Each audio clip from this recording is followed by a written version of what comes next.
كتاتلنا نعدم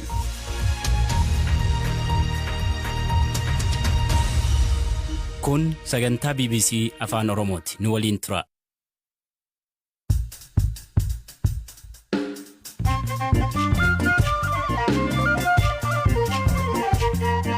Ashama akkam jirtu hordoftoota BBC Afaan Oromoo sagantaan keenya wiixataa eegalamee jira. Qophii keenyarraan waraanni Giinii fonqolcha raawwate mootummaa haaraa akka ijaaru beeksiseera. Sudaan meeshaan waraanaa buufata xiyyaaraa Kaartuumitti daandii xiyyaaraa Itoophiyaa irratti qabde seera qabeessa ta'uu mirkaneeffadhee jetti. Lammiileen Itoophiyaa YouTube irraa bu'aa hagamii argachaa jiru. Aliyyi Saabit. Jeetti dhimmamtee gaariitti hojjettes galii gaarii irratti dandeessa. Dolaara kuma irraa jalqabee hanga 2,300 akka inni argama. Sagantaan nyaataa addunyaa torbanoota booda deeggarsi namoomaa Maqalee gahuu beeksisee jira. Odeessaalee biroos qabna. Kan isinii dhiyeessu ani Galaana Balaa haga dhumaatti nu waliin turaan isiniin jedha.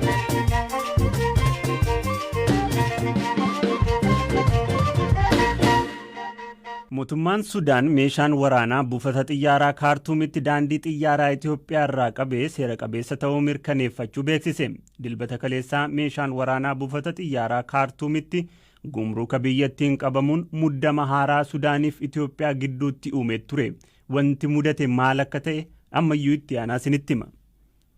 Aangawoonni Sudaan meeshaa waraanaa sanduuqa 72 Itoophiyaa irraa fe'amee xiyyaara daandii qilleensa Itoophiyaan biyyatti seensifame buufata xiyyaaraa Kaartuumitti to'annoo jala oolchuu beeksisaniiru. Daandiin qilleensa Itoophiyaa meeshaa waraanaa gara Sudaan fe'e seera qabeessaa fi ragaalee barbaachisoo mara kan guutate akka ta'e hima. Ejensiin oduu Sudaan sunaa akka gabaasetti aangawoonni biyyattii meeshaan waraanaa kun yakka biyyatti raawwatamuuf faayidaa irra akka ooluuf ergame jedhanii shakku. Meeshaan kun buufata xiyyaaraa Kaartuumitti sanbata galgala qondaaltota gumurukaa biyyattiin to'atame. Koreen mootummaa duraanii Omar Hassan Al-Bashir kan bara 2019 fincila uummataan aangoorraa buufame akka diiguuf hundeeffame dhimmicha qorachaa jira jedha gabaasni Sudaan dilbata baase. Akka koreen kun jedhutti meeshaan waraanaa kun caamsaa bara 2019 magaalaa guddoo Raashiyaa Mooskoo irraa gara Itoophiyaa kan gale yoo ta'u, aangawoonni Itoophiyaa waggoota lamaaf to'annoo isaanii jala tursiisanii akeekkachiisa tokko malee amma gara Sudaan fe'ame. Daandiin qilleensa Itoophiyaa ibsa dhimma kanarratti BBCf ergeen gabaasni eejensii oduu Sudaan sunaan baase dogoggoraa jedheera. Meeshaan waraanaa garas fe'ame qawwee adamoof bitame yoo ta'u, seera qabeessaa fi ragaalee barbaachisoo nama ergee fi namatti ergame mara kan guutate ta'uu hime. Daandiin qilleensa Itoophiyaa meeshaa kana kanfaltiin kan geejjibsiisee fi dhimma daldalaa ta'uu beeksiseera. Sunaan akka gabaasetti meeshaaleen waraanaa kun eenyuuf akka ergame adda hin baafamne. Haa ta'u malee koreen dhimmicha qorachaa jiru meeshaan waraanaa kun kan ergame deeggartoota Omar Hassan Al-Bashir kan mootummaan Sudaan ce'umsa gara dimokiraasii biyyattiin gochaa jirtu danquuf socho'u jechuun himatuuf ta'u akka hin oolle shakkii qabaachuu himeera. Qawween adamoo kun yeroo dheeraaf qondaaltota nageenyaan Finfinneetti to'atamee turuu ibsi daandii qilleensa Itoophiyaa ni hima. Qaamni meeshichitti ergame mana murtii Sudaanitti daandiin qilleensichaa meeshaa kana akka dhaqqabsiisu yookaan ammoo adabbii doolaara 200,000 fi 50,000 akka kafalu himachuu ibse. Kana hordofuun dhaabbatichi qondaalota nageenyaa Itoophiyaa irraa adeemsa barbaachisu hordofee erga xumureen booda meeshaa kana gara Sudaan fe'uu isaa fi xalayaa ministeera Haajaa Alaa Sudaan irraa barraa'e dabalatee ragaalee barbaachisoo mara kan qabu ta'uu hime. Gama mootummaa Itoophiyaatiin dhimmicha irratti wanti jedhamee hin jiru. Biyyoonni lamaan Sudaanii fi Itoophiyaan duraan hariiroo gaarii qabaachaa turan ta'us erga yeroo dhiyootiis waldhabdeen isaanii hammaataa jira. Biyyoonni lamaan yeroo ammaa lafa qonnaa daangaa irratti argamu Alfa Shagaa irratti akkasumas dhimma ijaarsa hidha roomsaa irratti wal mufataniiru. Waraanni kaaba Itoophiyaatti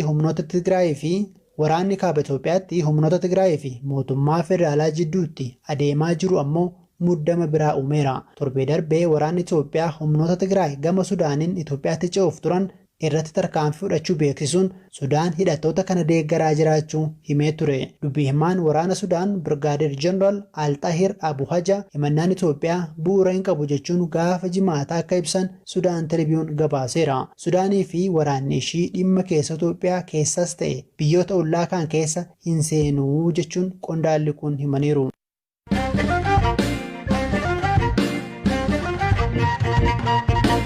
Pireezidantiin Giinii Alfaa Koondee aangoorraa fonqolfamuu hordofee biyyoonni Afrikaa fi addunyaa hedduun mormii isaanii dhageessisaa jiru. Hoogganaan fonqolcha kana qindeessuun Pireezidant Alfaa Koondee aangoorraa guugsee Koloneel Mamadii Dumbuyyoo mootummaan walta'iinsaa tokko torbanoota keessatti ni hundaa'a jedheera. Eeliyaas Mulligeetaa dabalee isinitti hima.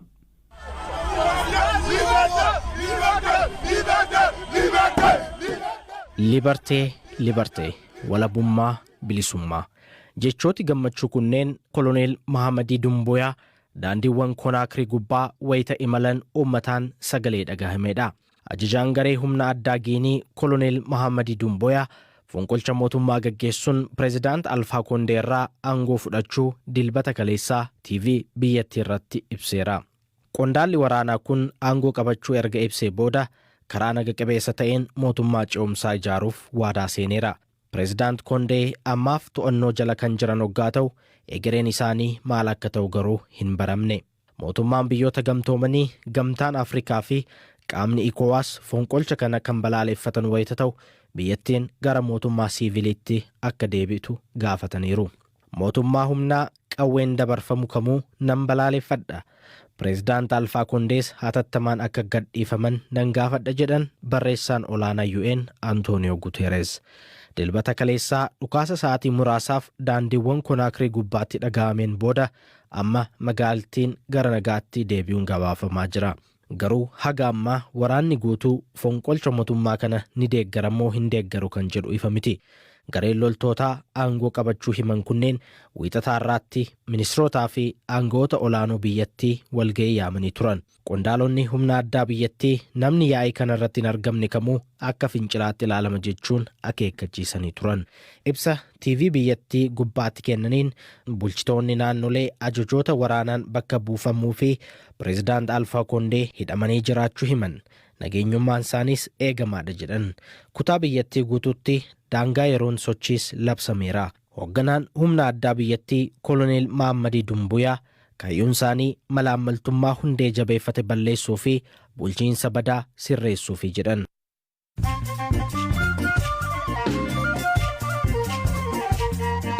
Dhaggeeffattoota BBC Afaan Oromoo caqasaa jirtu gidduutti ammoo odeessaalee gaggabaaboo muraasa. Konkolaattonni fe'umsaa meeshaalee deeggarsa namoomaa 100 ta'an magaalaa guddittii naannoo Tigraay Maqalee galuu sagantaan nyaataa addunyaa World Food Program ibse.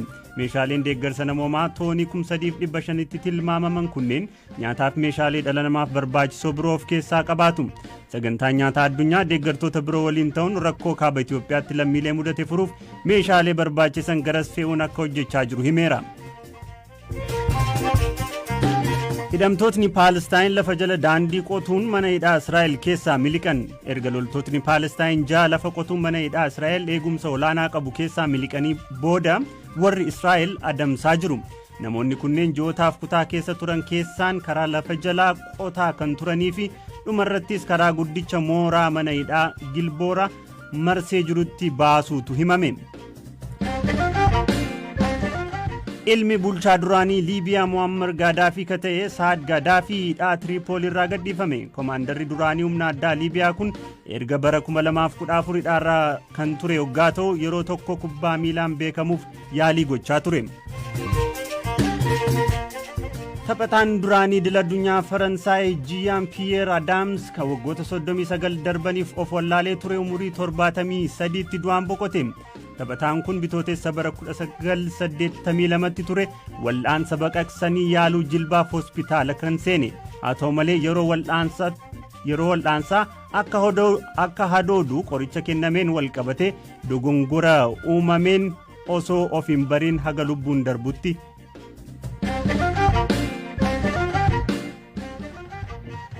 Odeessaalee keenya kan birootti ceenama. Addunyaa irratti hojiiwwan idilee hin ta'in abbaan ofii miidiyaa hawaasummaa irratti hojjechaa galii ittiin argatu keessaa tokko YouTube'dha.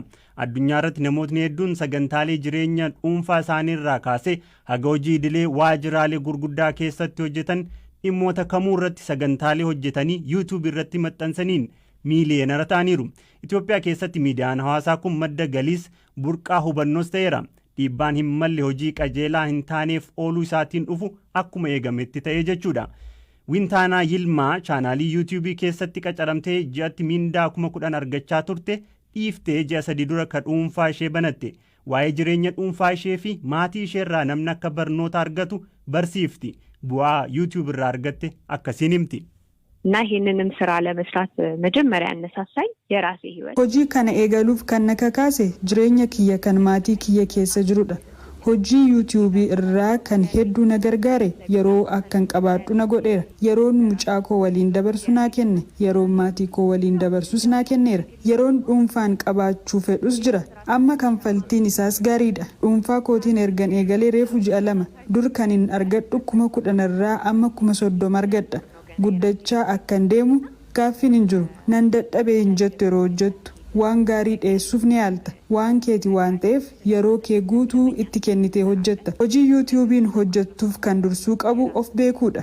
Wanta hojjechuu barbaaddu ergaa dabarsuu feetu beekuudha. Fedha isa sirrii kan keessoo jiru osoo ta'uu baatee danqaalee jiran biraan darbuun ture. Qormaata hedduu kan si ceesisu fedha kee isa sirrii irratti yoo hojjettedha. Ani kanarratti hojjechuun qaba jettee yoo murteessitee fi yoo jaallatte qormaatni kamuu yoo dhufe keessa baata. ምንም አይነት ቻሌንጅ ቢመጣ ታልፈዋለህ። Sirboota afaan Oromoon ka beekamuu fi biyya Keeniyaa Naayiroobii ka jiraatu artiist Aliyyi Saabitis miidiyaan hawaasaa kun madda galii ittiin jiraattu ta'uu hima. Ani maqaan kiyyaa Aliyyi Saabitiin jaama. Maqaan chaanaala kiyyaatis Aliyyi Saabit Ibraahimoo jaama kuma kiyyaanii. Kan lammaffaallee ifaatu chaanaala ijoolleen kiyyaa jechuudha. Chaanaalota kan kee kanarratti dhimmoota akkamiifaa irratti deemsista?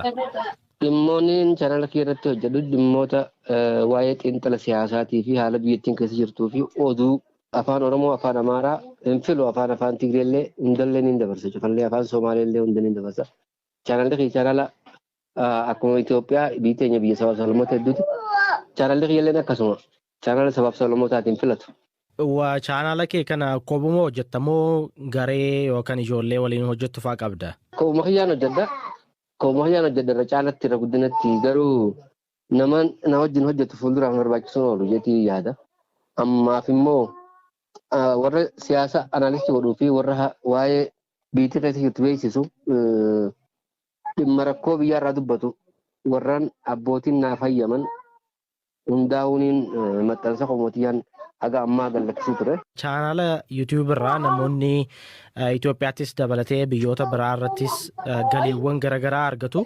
Mee waa'ee sanaa irraa nu dubbadhu. Galii akkamii argattaa? Hagam irraa bu'aa buufachaa jirta? Bu'aan akkuma hojiiti. Bara yeroo ji'a akka gaariitti hojjette ji'atti dhimmamtee akka gaariitti hojjettes galii gaarii irraa argachuu dandeessa. $1,000 irraa jalqabee hanga 2,300 akka inni argama. Kanaafuu atis siis dabalatee namoonni hedduun akkuma galii dhaabbitti akka galii ijootti dhimma YouTube kanarratti hojjettu jechuudha.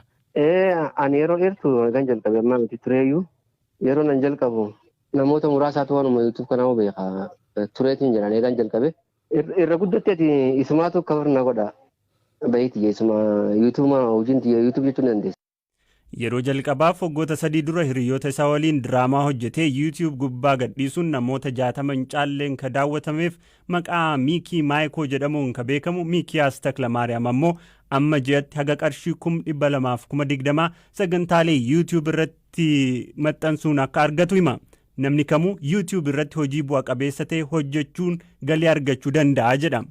እዚያውን ዩቲዩብን ብጀምር ብሎ የሚያስብ ሰው ለምን አይችልም? ምን አይነት namni osoo hin jalqabee jedhee yaadu maaliif hin danda'u? Biyya keenyatti irratti hin hojjetamne. Namni hojii mukaa hojjetu yuutuubar ta'uu danda'a. Namni konkolaataa balfa mana fincaanii qulqulleessu oofus yuutuubara ta'uu danda'a. Namni baay'een kallattii tokkoon ilaalu. Haati tokko akkatti hojiidhaa galtee daa'ima ishee kunuunsitu nyaata isaa qopheessitee guyyaa guutuu akkamitti daa'imni eegdu waliin akka ooluu fi adeemsa kana mara namni arguu fedhu jira bar. Dargaggoonni hojii finishingii garaagaraa hojjetan YouTube madda galii addaa gochuu danda'u. Ijaarsa manaa jalqabaa haga dhumaa dhamaati isaa namni hunduu arguu feena. Haalli jireenyaa kamuu YouTube waliin wal qabachuu danda'a. ሁሉም ላይፎች መገናኘት ይችላሉ ከዩቲዩብ ጋር። Dhaggeeffattoota keenyaa qophiin har'aaf jennee asumarratti xumura itti gochuu keenya dura mammaaksa BBC Afaan Oromoo kaarraa qabeenyi obboleessaa obboleettii raafuu guuruu hin oolchuu jedha. Yaada keessa mammaaksa kan biroos yoo qabaattan nu ga'uu dandeessu. Qophiin har'aaf jennee xumurree kan isinii dhiyeesse Galaanaa Balaa nagaan tura.